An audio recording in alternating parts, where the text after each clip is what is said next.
In our morning teaching this morning, we're looking at the message, without holiness of heart, no heaven. We're going to read a number of passages of the scriptures. We'll begin with Hebrews chapter 12, verse 14. Hebrews chapter 12, verse 14. Follow peace with all men and holiness, without which no man shall see the Lord. What an admonition. Look for peace. Go after it. Pursue it. Peace and holiness. They are like twins. They grow together, one without the other. You'll be walking and limping. But when you have both, your life will be balanced and sweet. Said, follow peace. Make an attempt. Put an effort to be holy. We're looking at Matthew chapter 5, verse 8. Matthew chapter 5, verse 8. Blessed are the pure in heart, for the pure in heart shall see God. Paraphrased. Blessed are the pure in heart, for they shall see God. Psalm 24. I'll read verses 3 and 4. Psalm 24, verses 3 and 4. This passage they don't need explanations. They are self-explanatory, very clear. Psalm 24, verse 3. Who shall ascend into the hill of the Lord?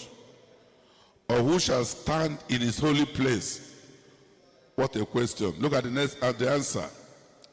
He that hath clean hands, pure heart, who had not lifted up his soul unto vanity, nor sworn deceitfully. That's the only person that is qualified to be with God, to see God, and to live with him in eternity. In the same Psalm 15, I'm looking at it from verse 1, still giving clear instruction. Psalm 15, it's Psalm of David.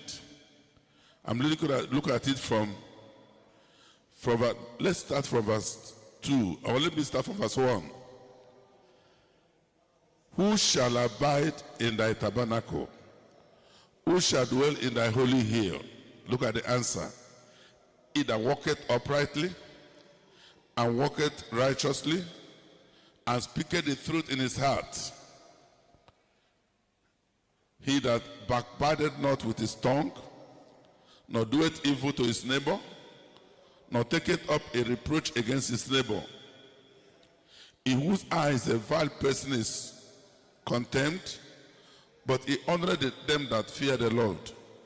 He that sweareth to his own heart, and changeth not. Look at verse 5.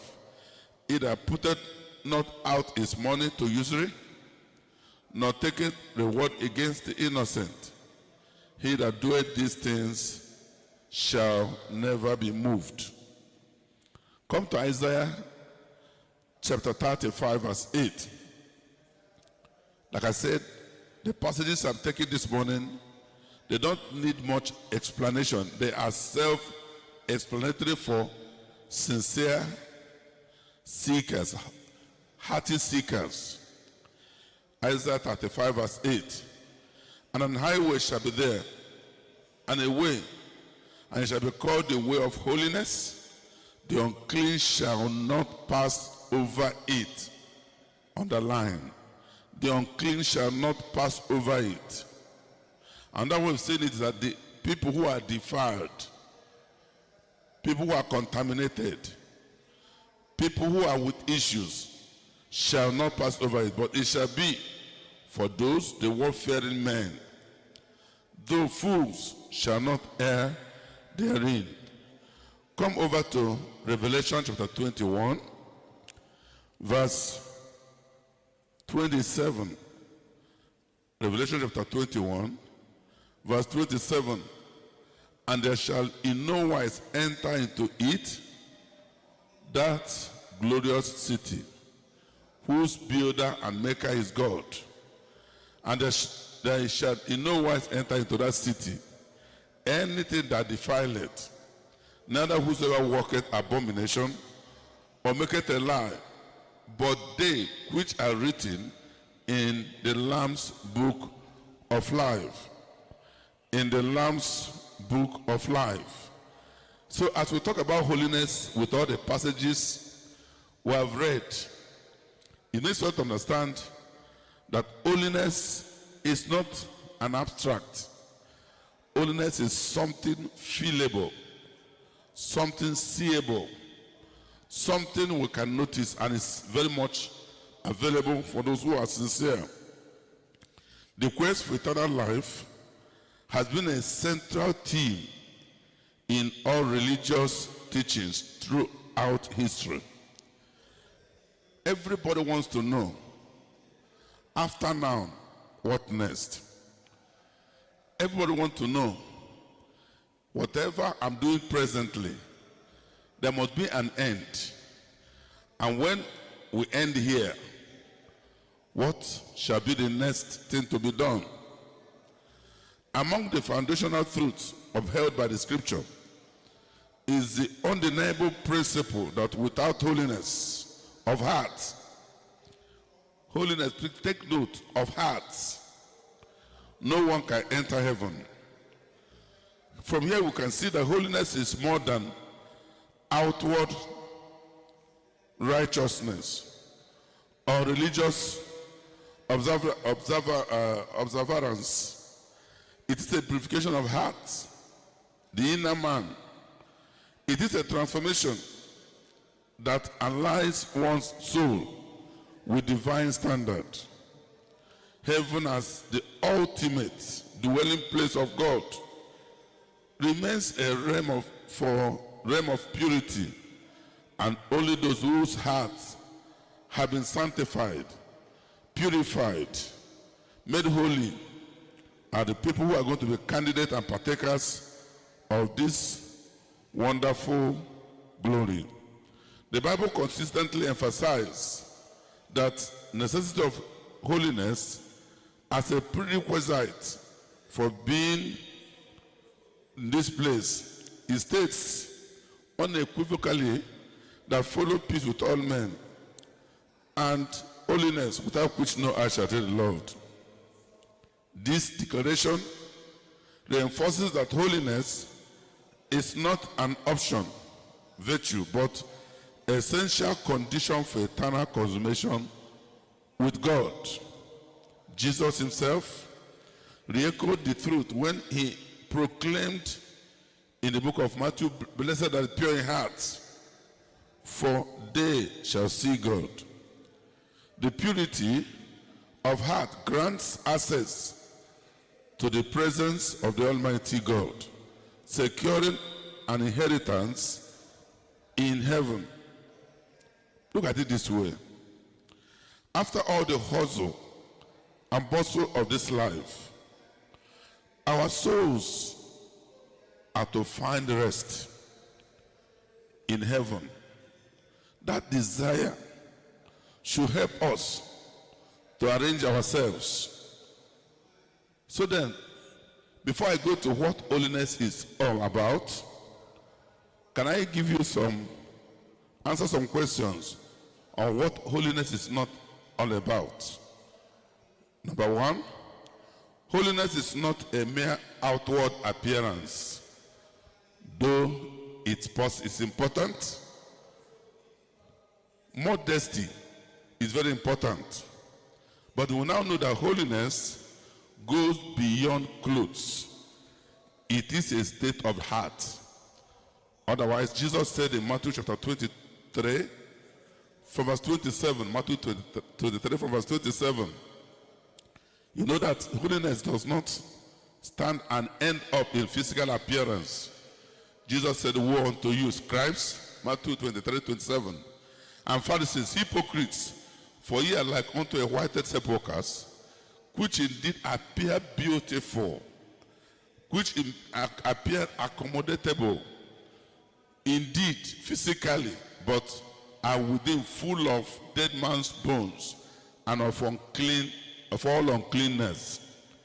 Even so ye also outwardly appear righteous unto men, but within ye are full of hypocrisy and iniquity. Somebody might appear physically to be okay, but inside he is far from what God demands. Then Jesus Christ himself, who did not only teach us how to be holy, but he gave us a standard example of holiness. He was holy, everywhere holy. Not a single fault could be found in him. Yet he mingled with sinners to bring them to salvation. If you are in doubt, look at John chapter 17 on your own, from verse 15 to 18. John chapter 17. We see that Jesus himself mingled. He said, I pray not that thou should take them out of the world. You are born again, you are still in the world. You are born again, you are still a health worker. You are born again, you are still a trader, a businessman. But you are kept, you are preserved from the worldliness of the world. Not only that, holiness again it's not self-righteousness. Think this way. And you need to understand that holiness is not all about self-righteousness. Thinking that I am better than others, either because of the way I dress, or maybe because of my temperament, or maybe because of my natural traits. Some of us, by nature, are sluggish. We must not mistake sluggishness for humility. Some of us naturally are dull in movement, and that is not a virtue to be mistaken to be for holiness. So not self-righteous, thinking I'm better than others. True holiness is marked by humility under God's grace, not pride. Not under pride, not someone who is proud. If you are in doubt, look at Matthew on your own. Luke chapter 18 from verse 11 to 14. Luke chapter 18 verse 11 to 14. Somebody was rejected here. He stood praying, thanking God. But we look at the intents of his heart. We look at the content of his heart. He said, I'm not extortioner. I'm not unjust. I'm not adulterer. I'm not like the other publican. I pay my tithes. I fast. All those things may be true, but the motive was wrong. And so that's not holiness. You can go to that extent, and yet you are not pure in heart. There's still greediness, covetousness, lust, wickedness in the heart. Not only that, holiness is both instantaneous and progressive work and growing in Christ-likeness. It happens at a time. You know when it happens. Somebody can now sincerely, who is a true seeker, will now ask, what is holiness? Oh, very simple. We look at what I call holiness simplified. Or put it the other way, give you the acronym of holiness. H is humility. When we're talking about humility, in that acronym, we're talking about a humble heart before God. The heart that God has given an approval that this heart is humble. That is beginning of holiness. Number 2, O is obedience. Just obeying God's word and his will. That is when you are obeying God, not selective in obedience. Everything he says, you comply, you obey. That's when we know you are holy. H, we have talked about H and O, and now talk about L. Love. When you talk about this type of love, we talk about both vertical and horizontal love. Loving God, loving others, as we are told in Matthew chapter 22, from verse 37 to 39. The first and great commandment, thou shalt love the Lord thy God with all thy heart, with all thy soul, and with all thy mind. That's holiness. This is the first and great commandment. Look at the next one. And the second is like unto it, thou shalt love thy neighbor as thyself. Wonderful. You love God vertically, you love your neighbors horizontally. You are not one of those who say, I love God, but they kept enmity here and there. There's enmity, there's a crack in the family relationship, and you're talking about holiness. It is not true. Then I, in that acronym, it's talking about integrity and innocence. They said the spirit is as innocent as a lamb. You are a man and a woman of integrity. Job, as the pastor I've just preached to us a moment ago, told us that I will keep my integrity. I cannot gamble my integrity. He said, till I die, I will not joke with my integrity. That thing which makes you unique before people. That which makes you credible in your place of work. No compromise. That's what we mean by integrity.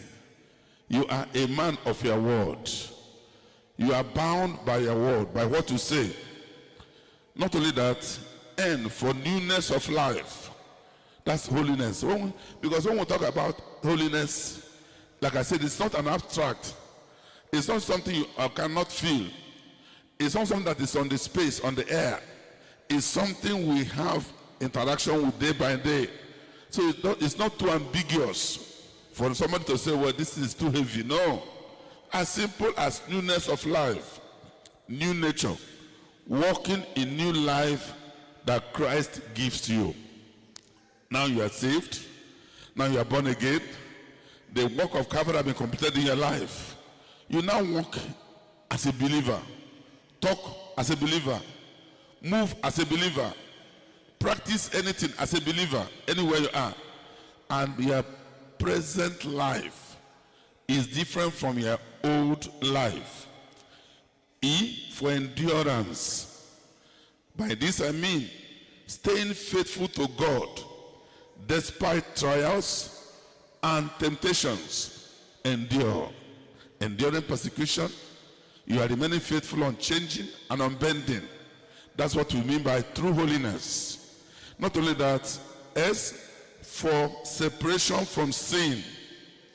That's what we mean by being set apart by God. You are totally set apart by God. Then the next X means spirit-led living. Spirit-led living. Not giving any room for product of the flesh, but through the Holy Spirit. God is ruling your life. God is controlling you. That is what I mean by true holiness. As simple as that. And that's why I say holiness is made easy. It's not ambiguous.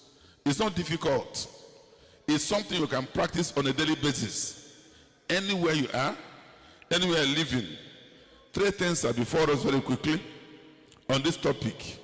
Number 1 is holiness and heaven / the sacred truth. The truth.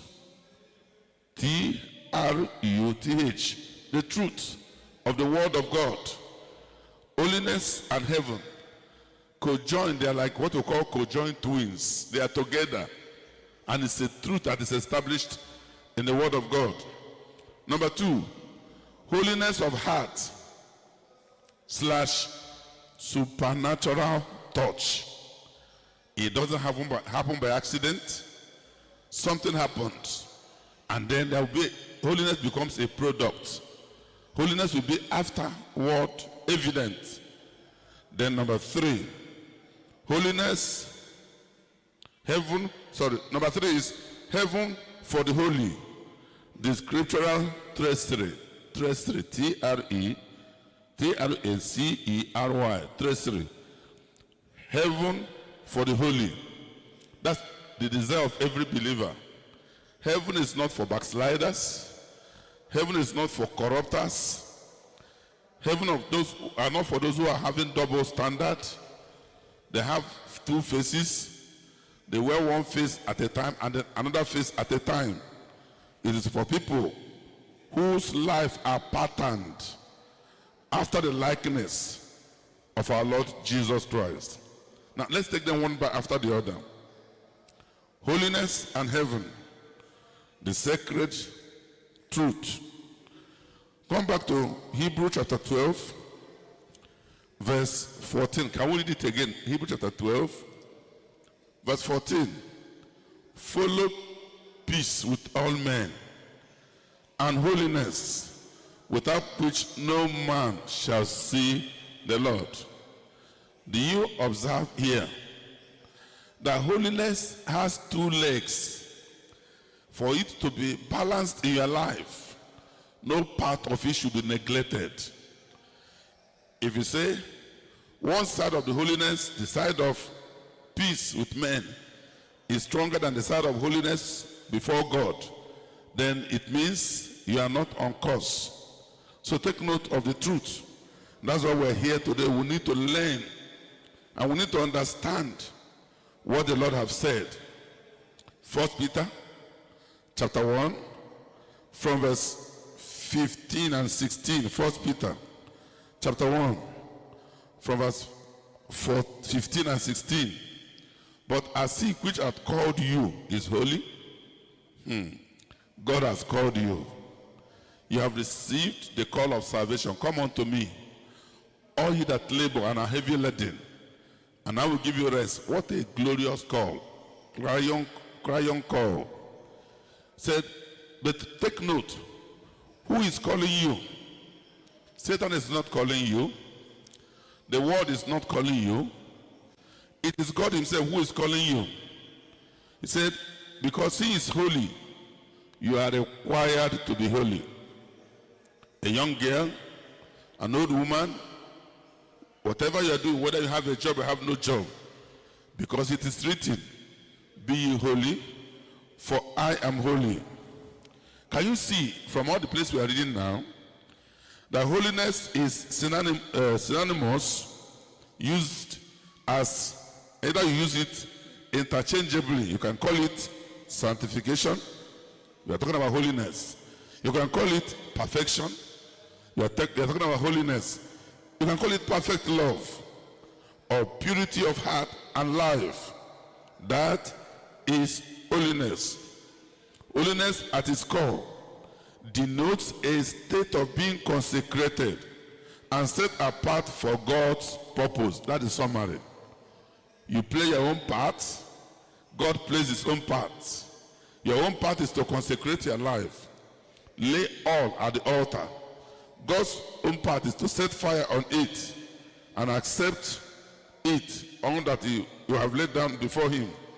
It's not just about external righteousness or ritualistic adherence, but an inward transformation that aligns an individual with the divine nature of God.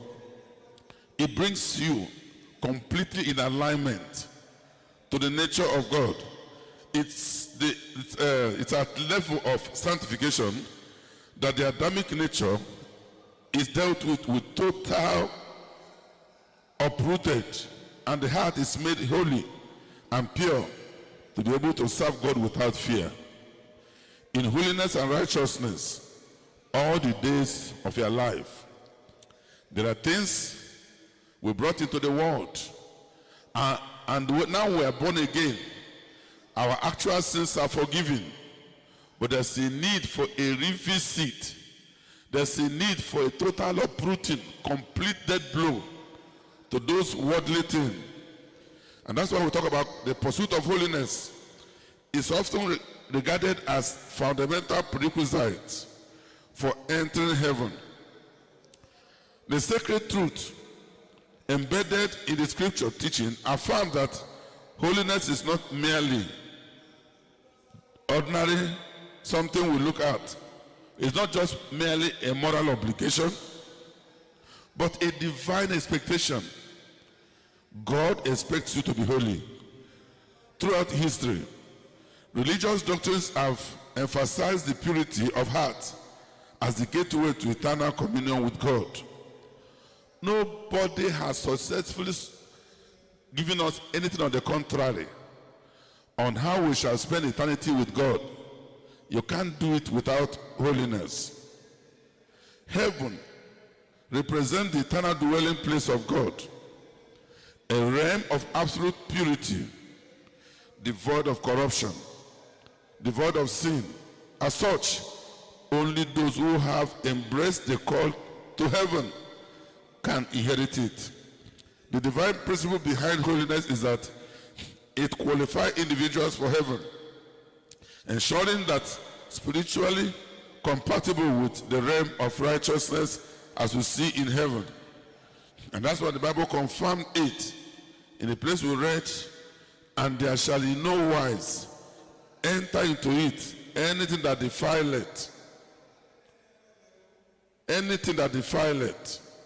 neither whatsoever that maketh abomination, or anything that maketh lie, but those whose name are written in the book of life. So you see that heaven is a place of purity, allowing entry to those who have been spiritually cleansed. And that's why the scripture emphasized and reinforces that heaven is a place reserved only for those who are committed to a life of holiness. So that you see, holiness is not optional. It is indispensable for anyone who desires to dwell in the presence of God at the end of his life. Holiness. Everybody say holiness. Say it again. So that's the key. That's the option. You want to end up in peace. You want to end up in glory. You want to enjoy eternity with God. Then you can't push it aside. Very, very important. And this is the sacred truth we are revealing to you today. Surrounding holiness and heaven is further illustrated in Christ's teaching. Jesus told us here in his teaching, "Blessed are the pure in heart, for they shall see God." You see before you enter. You see before you go to dwell in. So to see God, there's need for holiness, righteousness. Like I said, it's not the rules of do's and don'ts. Grace empowers believers to walk in holiness. What can grace not do in your life? Grace can help you not to smoke. Grace can help you not to drink. Grace can help you not to be a womanizer. Grace to make you to walk rightly and righteously in this present world. So, it's the grace that empowers you, makes you to be fit, to be able to live to the expectation of God. Holiness of life, in conduct and in conversation, is the evidence of true salvation and sanctification. This is will reflect God's nature in your life. It will show God has touched you. You visited Calvary. All your sins, all the sins you committed, God wiped everything away in a moment and cast them into the sea of his forgetfulness. But then, now you are born again. There are some things that are there that the fire of God is still waiting to deal with it completely. We call it propensity to sin. We call it tendency to sin. Something trying to inside you, trying to wrestle, trying to fight the cause of God inside, bringing it under subjection. And that's why It's talking about holiness. Therefore, holiness is not merely a suggestion. Holiness is a sacred truth that determines one's eternal destiny. Brethren, can you see the complementary virtues that goes with holiness? All these virtues, we told you before, they are complementary. Humility, obedience, godly virtues, complementary virtues. It is not something you buy with money. It's something that the grace of God does in your life, freeing you, liberating you, setting you to free from you, for you to serve the Lord heartily and holily. I pray the Lord will do it in our lives in Jesus' name. So number one, I've said the truth forth before you, that heaven and holiness are closely connected. All those who will live eternally in heaven, all those who will spend their last days and days of eternity in heaven, they must be holy. Then we'll come to number two. Holiness of heart / the supernatural touch. How does it happen? Is it a magic? The answer is no. Do you get it by chance? The answer is no. How does this holiness take root? How does it happen? Come back to Psalm 24, verse 3. Psalm 24, holiness of heart. Remember, I'm not talking about holiness of brain. We're talking about heart holiness, purity of heart, freedom from sin. In that place, Psalm 24 from verse 3. Who shall ascend into the hill of the Lord? Or who shall stand in his holy place? What a wonderful question. The psalmist was asking. It's a desire. Thank God I've been a king in Israel. Thank God I've had a very big... David single-handedly fought 66 battles and won all without losing any. With all his acumen, with all his strategy in warfare, something was still bothering him. At the end of all these victories, at the end of all this achievement I've made, what happens next? He began to ask the question, and God was so kind. As the question came forth, even so, the answer came from the Lord. He that had clean hands. That's another one talking about purity of heart. And a pure heart. Can you see that clean hands always go with a pure heart? Clean hands, not crooked hands. Clean hands, not corrupt hands. Hands that have been corrupted by bribery, by strife, by fighting. That's not kind of heart we're talking about. Clean hands. Somebody who have not lifted up his soul unto vanity, not one deceitfully. And that's why we're talking about this holiness of heart. Is something that God does freely for willing hearts. Hearts that are eager, willing, and desirous. Look at Ezekiel 36, verse 26. How does this holiness come into the heart? I told it is by supernatural touch. Can you see it in Ezekiel 36? And in verse 26, there's a promise that a new heart also will I give you. Can you say amen? If God says it, he will do it. Our God is not a tantalizer. Our God is not like some of us when we're adults in those days. You want to tantalize a child. You say, come and take. And while the child is coming, you say, oh, no, I didn't mean it. Our God is not like the God, the normal sinner who says that April 1 is April Fool. He told you that somebody is calling you there. And you rise up to go and answer. He said, oh, sorry, I was playing April Fool to you. No, not God. Our God is a man of his word. He's standing behind every word from his mouth. He said, a new heart will I give you, and a new spirit will I put within you. And I will take away the stony heart out of your flesh, and I will give you an heart of flesh. Can you say amen? He said, I will do it. I will do it.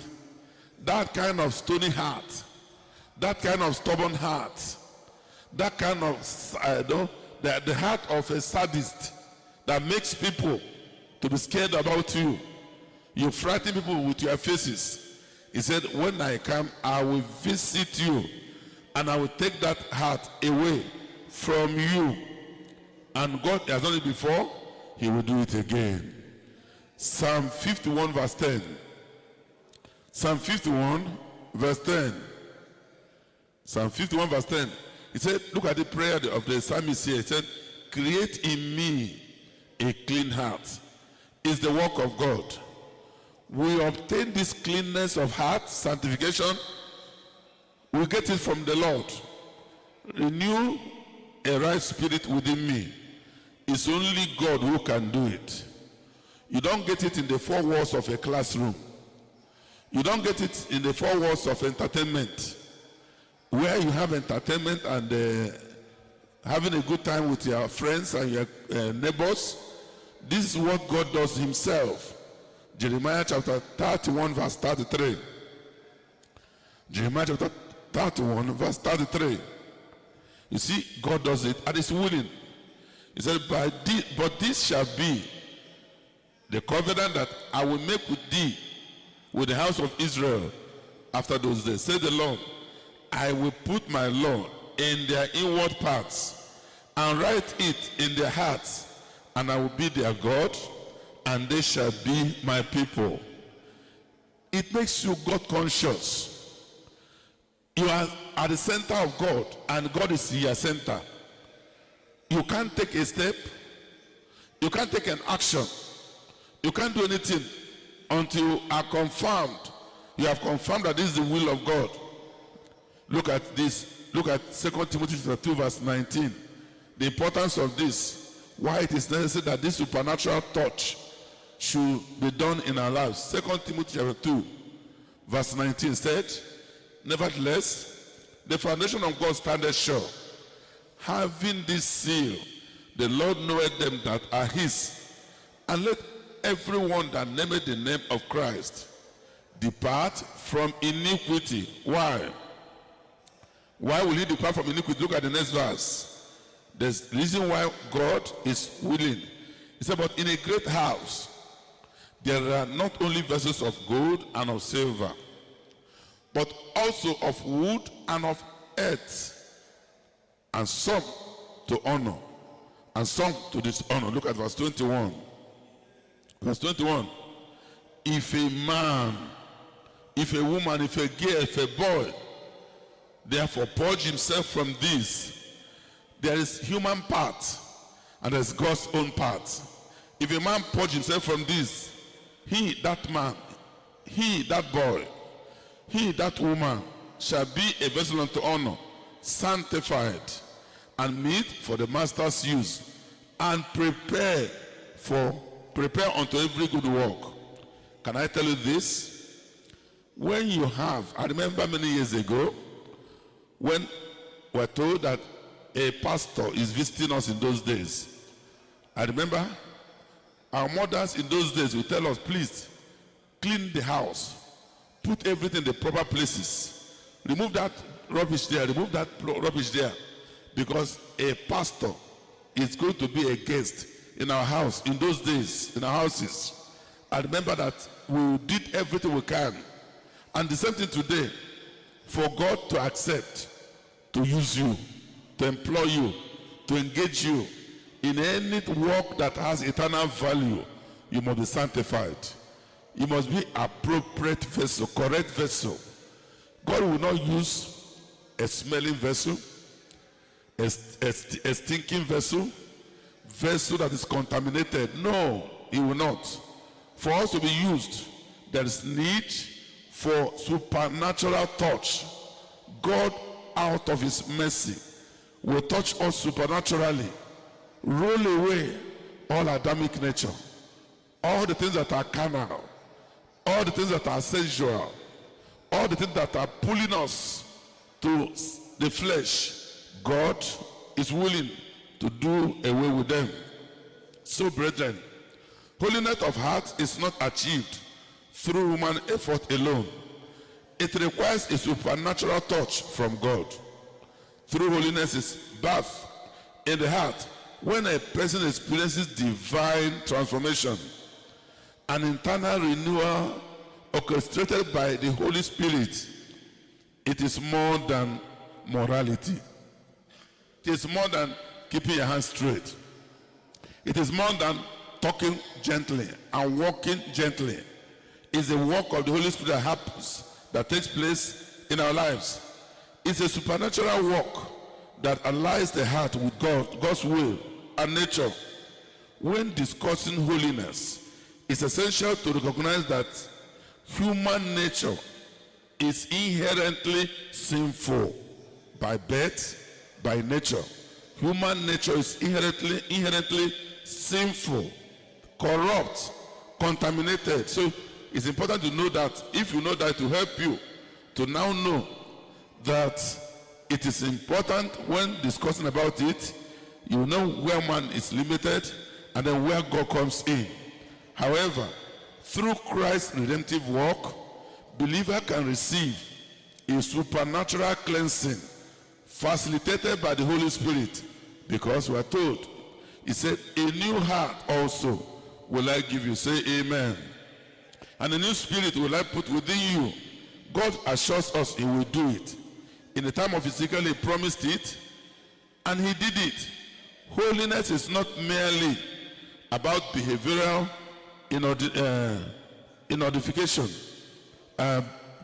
modification, but a complete renewal of the heart. Somebody can say, I remember when I was a new Christian many years ago, I said, today I won't talk. The things I spoke yesterday, I couldn't sleep well, so I won't talk today. I can't forget that experience. But I went out. Others were talking. Suddenly I found myself talking along with them, saying things that has no eternal value. Suddenly I realized myself, and I will slap my mouth. Tie.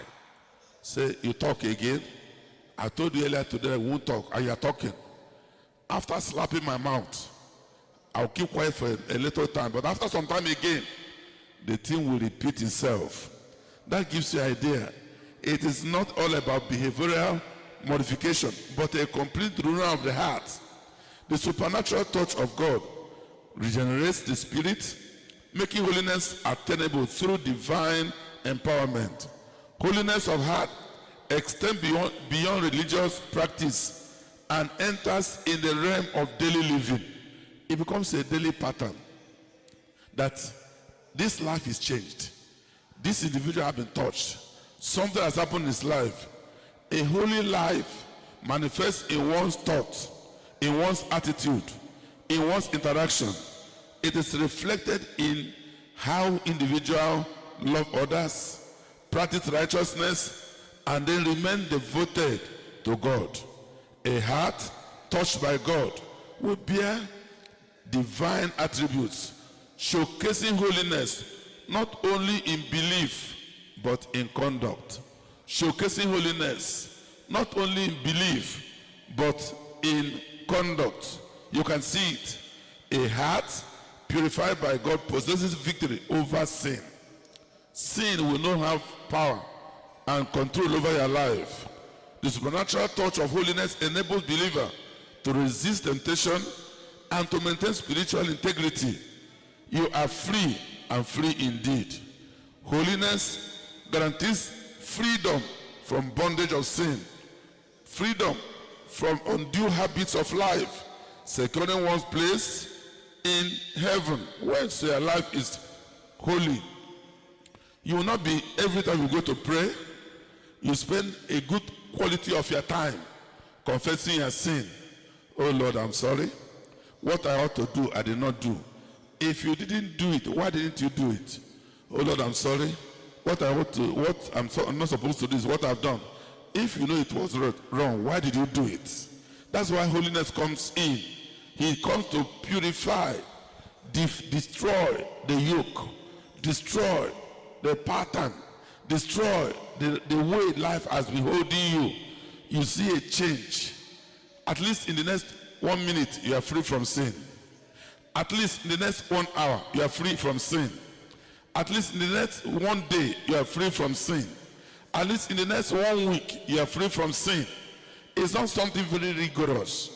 It's something that the grace of God does in your life, enabling you, strengthening you, quickening you to live all for God, all in God, all about God.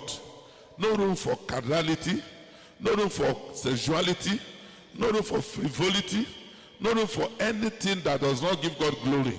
So that's why we said, holiness of heart, the supernatural touch. God will do it in our life today. If it has not happened in your life, God is still willing and is still ready to change everything needs to be changed, give you the necessary spiritual overhaul, and you will have this experience, and you get into a new realm of happiness, joy, and Christian fulfillment in Jesus' name. Finally, before we pray, heaven for the holy / the scriptural terrestrial standard. There's a pattern. There's a standard. When you see an architect draw a house, he has a concept in his heart before putting the house on paper. The same thing, when we talk about this holiness that takes us to heaven, there is a standard. There's a method. There's something God requires and wants to see in us. If those things are not in place, then God is concerned. Look at Genesis chapter 5, verse 24. The scriptural tracery. You can trace it in anywhere. In the scriptures. In the exemplary life of other people who have gone before us. This thing works. It has happened in many lives. And God will cause it to happen in our life also. Genesis chapter 5, verse 24. And Enoch walked with God. He was not a superhuman. He was not, in our own day, we say this person is a big man, or it's a great man. But he was not. He was not a celebrity at his own time. He was an ordinary man. But the only thing that made him unique was that he walked with God. There was a deliberate decision to do so. He was not coerced into it. Nobody forced him into it. He walked with God, and he was not, because God took him. Can you watch? It's something you have to decide you want to do. 2 Kings chapter 2, verse 11. I'm trying to bring you face to face to people. Examples in the scriptures. That's what we call the tracery. We need to trace some lives in the scriptures. We need to give you some concept in the scriptures. People who decided, not minding what was happening around them. 2 Kings chapter 2, verse 11. And it came to pass, as they went on and talked that, behold, there appeared a chariot of fire and horses of fire, and parted them both asunder. And Elijah went up by wide wind into heaven. Why? How did it happen? Elijah was such a man who lived. Sometimes we say, as long as I'm standing here, there will be no light. There will be no dew. Because he was always living in the sunshine of God's presence. And that was how he lived his own life. No contamination, no compromise. It was holy through and through, in and out, completely holy. I pray that God will do this work in your life. In thought, in appearance, Elijah was a clean man. That was why he was transported and taken to heaven. Revelation chapter 22 verse 14. Revelation chapter 22 verse 14. It says, blessed are they that do his commandments. These are the holy people. These are the righteous people. These are people who try to trace. As we are trying to show you these things are working, and it is possible. We have already traced Enoch.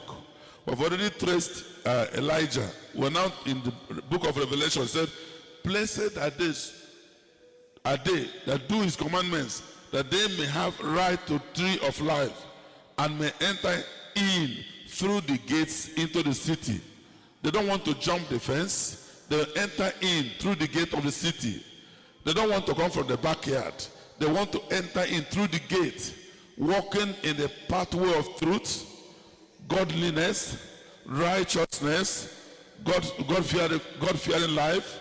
That's how they want to go in. 2 Timothy chapter 4, verse 7. These are people who made it simply from this earth. They went to heaven. They went through what we are going through today. But there was a determination within them. There was a decision within them. We want to make it to glory land. How did it happen? Because without holiness, getting to heaven is impossible. That's what makes us get us to heaven. 2 Timothy chapter 4, verse 7. Paul said, I have fought a good fight. I have finished my course. I have kept the faith. What happened? Henceforth, there is laid up for me a crown of righteousness, which the Lord, the righteous judge, shall give me at that day, and not to me only, but unto all them also that love is appearing. All who love is appearing. All who appreciate is appearing. All who want to do his will. All who don't want to abandon him. These people, they are very, very important to the Almighty God. So you can trace the records that heaven is possible to enter in only on the condition when we are pure. Only on the condition when we are free from sin, from iniquity, from godlessness, we can get into heaven. Look at the passages we're reading. Look at 1 John chapter 3 from verse 1. 1 John chapter 3 from verse 1. It says, behold, what manner of love the Father has bestowed upon us, that we should be called the sons of God. Therefore, the world knoweth us not, because it knew him not. Beloved, now are we the sons of God, and it doth not yet appear what we shall be. But we know that when he shall appear, we shall be like him, for we shall see him as he is. Verse 3. And every man that hath this hope in him purifieth himself. That's the purity we're talking about. That's the holiness we're talking about. Any man who have the desire to end up in peace. When people die, our people are quick to write on him, rest in peace. You can only rest in peace when you rest in holiness, when you are living in God-fearing, when your life pleases the Lord. The Bible presents a clear narrative and a pattern that heaven is exclusively reserved for those who walk in holiness. Exclusively. There's no bribery to it. There's no man into it. There's nothing like cutting corners into it. Only those who are living in holy life. From Genesis to Revelation, the consistent message is that purity of heart is a qualification for eternal life with God. Throughout the scriptures, individuals who live in holiness receive divine rewards, including access to God's presence and eternal communion in heaven. Number one, think about Enoch. He describes as walking faithfully with God, and because of his righteousness, he was taken directly to heaven without seeing death. And that is traceable. You can see it in the scriptures. Enoch went to heaven. He didn't have to go through the order of death we are going through today. Number two, Paul spoke extensively about the necessity of holy living. He expressed confidence in receiving a heavenly crown due to his faithful commitment to God's will. Many others are recorded in the Bible. These examples reinforced that heaven is a reward for those who have pursued holiness, sincerity in this world. Holiness of heart is not an optional trait. You don't say, well, thank God, that man there is, he has a good luck. A luck of going to heaven. Nobody gets to heaven as a luck. Nobody gets to heaven as a favor. You have to live practically. You have to live gloriously. You have to live honorably on earth so that you'll be admitted into heaven. Holiness of heart is not an optional. It's a defining characteristic of those who will inherit the kingdom at the end of the day. It is a sacred truth that requires the supernatural touch of God, and the scriptural call to holiness is a call to eternal life. Those who embrace it will in sincerity will undoubtedly experience the glory of heaven. But before in summary, as I begin to summarize now, I want you to take note of this, brothers and sisters. Without holiness of heart, no heaven. Without honesty of heart, no heaven. What a warning to those who are crooked. What a warning to those who are talking for both ends of their mouth. What a warning to those who have double standard. They put one standard in the church and one standard in the places of their compounds. Without honesty, no heaven. Without humility of heart, no heaven. God resisted the proud. We are told, the proud, the self-willed, the stubborn, the self-opinionated.